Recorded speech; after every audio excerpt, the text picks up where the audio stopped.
ভাগ্য মানুষকে কখন কোন জায়গায় নিয়ে যায় কেউ বলতে পারে না। আসসালামু আলাইকুম, কেমন আছেন সবাই? আশা করি ভালো আছেন। আমিও আলহামদুলিল্লাহ ভালো আছি। তো তনু হাসান ব্লগে সবাইকে স্বাগতম। আজকে আবার একটা নতুন ভিডিও নিয়ে চলে আসলাম। আপনারা হয়তো দেখে ভাবছেন যে আমি কোথায় যাচ্ছি। আসলে আমি একটু বগুড়া যাচ্ছি। আমি আর মেয়ে, আপনাদের ভাইয়া যাবে না, ও আমাদের শুধু বাসে উঠাই দিতে আসবে। আসলে সময় অনেক নিষ্ঠুর, তাই না?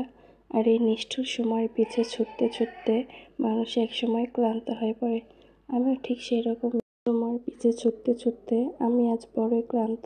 কেন জানি না, খারাপ লাগছে। ভাগ্য কখন কাকে কোথায় নিয়ে যায় কেউ বলতে পারে না। আজকে আমরা বগুড়া যাচ্ছি।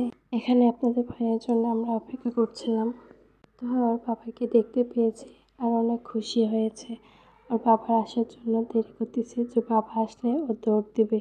কিন্তু মানুষের এতটা ভিড় ছিল যে ও সেই চান্স পায় নাই যে ওর বাবাকে দেখে দৌড় দিবে। ও শুধু দেখছে যে কখন আসে বাবা, কখন আসে, কিন্তু কাছে যেতে পারে নাই।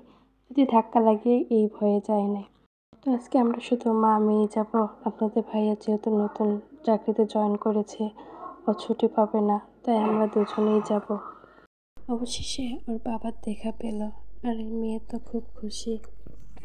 কিন্তু খুশিটা ছিল কিছুক্ষণের জন্য, কারণ বাসে যখন উঠাই দেয় আমাদের, তারপর মেয়ে কান্না করে যে বাবা যাচ্ছে না কেন। তো কান্না করতে করতে ঘুমিয়ে পড়েছে, আর এই ঘুম সহজে ভাঙে নেই।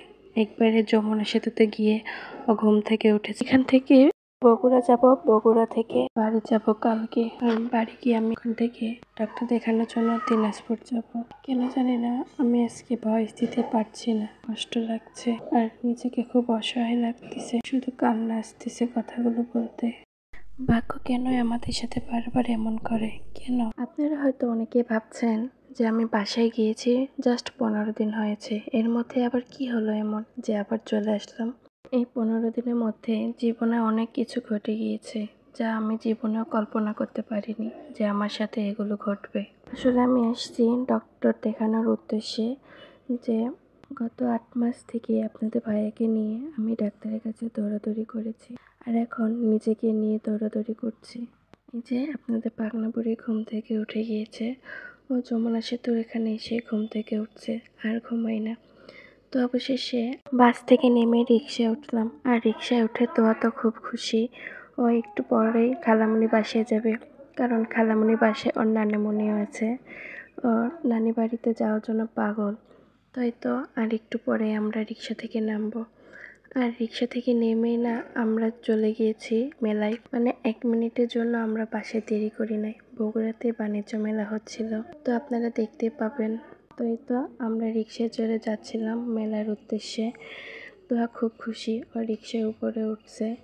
আমি আর আমার ছোট বোন আর আমার মেয়ে দুজন মিলে যাচ্ছিলাম। তো যেতে যেতে অনেক গল্পই করছিলাম। তো অবশেষে আমরা এই তো নেমে পড়লাম রিক্সা থেকে। এখন আমরা মেলার উদ্দেশ্যে যাচ্ছি। তো তো আপনারা কে কে বাণিজ্য মেলার ভিডিও দেখতে চান, তাহলে অবশ্যই আমার ভিডিও আসার জন্য অপেক্ষায় থাকুন। তো আমরা এই তো এখানে এখন টিকিট কাটতে যাব।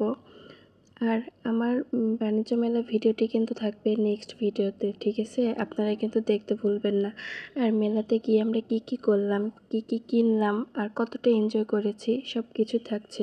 ধন্যবাদ সবাইকে।